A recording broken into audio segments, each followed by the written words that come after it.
Right, okay, I hope you got on all right with the push pass. Now what we're going to do is have a look at how we develop our spin pass. Okay, so some of you out there may well have been playing rugby for a long while, some of you might be quite new to it. Either way, we're going to start at the basics and build up. Some of you might be quite competent and comfortable spinning the ball, but I'm just going to show you a couple of little techniques and tricks that you can do to help develop that and just make sure that we're doing it effectively. So the first thing that people often get wrong is how they try and spin the ball. So if I just step back a little bit here, what we see is if we're passing, as I would be here, from right to left, we see people placing a hand on top and physically trying to spin that ball like that.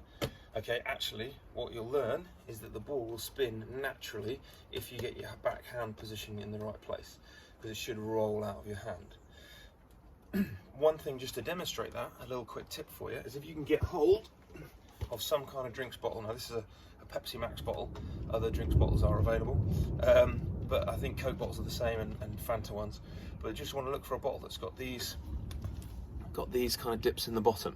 Okay, and all you're going to do, I've got quite big hands compared to this, so I think I might just get 3 in there like that. You might get 4, however you want to do it, and you just want to grip the bottle at the back like that as the rain starts to come in.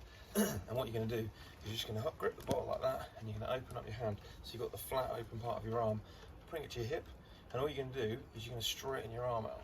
And what you'll see is that bottle, as you just naturally straighten your arm out and close that part over, the bottle will spin. Can you see that?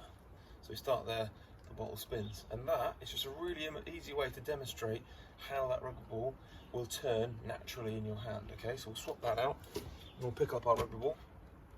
Again, hopefully an appropriate size for you, but any rugby ball will be good. Now we're not gripping right at the bottom like we did on the bottle. We're going to just take it to the side. The ball's a little bit wet now, but the same principle applies. So we grip it near the back, ball on the hip, open flat palm, and we just turn. Can you see that? So the ball is just turning through the air, and that is how we get our spin.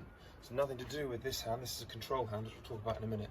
So once you've kind of got used to how to go with a bottle, you've got used to spinning that ball like that, you can see that turning, then we're just going to start to actually let the ball go. But just for now, we're going to practice by putting it up in the air. So we're just going to go one hand, and we're just going to spin it into the other. Again, get your hand placement and just spin it. Now you can start to flick your fingers as you let go of it a little bit, and that just gives it that nice little spin. If you want, you can try going a little bit higher. But all in all, we're just trying to spin that ball and just show you can see how, if you get that grip right, if you let go of it and just roll those fingers, it'll give you a nice spin. Okay, so what we're going to try next is we're then just going to try and add that control hand, and literally that's all this does. It controls the direction of the ball. It doesn't even necessarily need to help you spin it. Sometimes there's a little bit extra from your thumb on this hand, but it's not actually necessary because all the spin comes from here, and all that one does is just rolls off it and controls it. Remember your 10 points of contact. We don't want to be flat palms trying to spin this ball really hard. 10 points of contact. So again, out in front, and just going to use this hand to control it and follow the ball. And all it will do then is you'll be able to start adding a bit of height to it. Try the other hand as well. So swap your hands over. Again, good, like that. And what you'll see is that what I'm doing is, as I finish, as I did with the push pass, is that we're pushing through both hands to where we want the ball to go.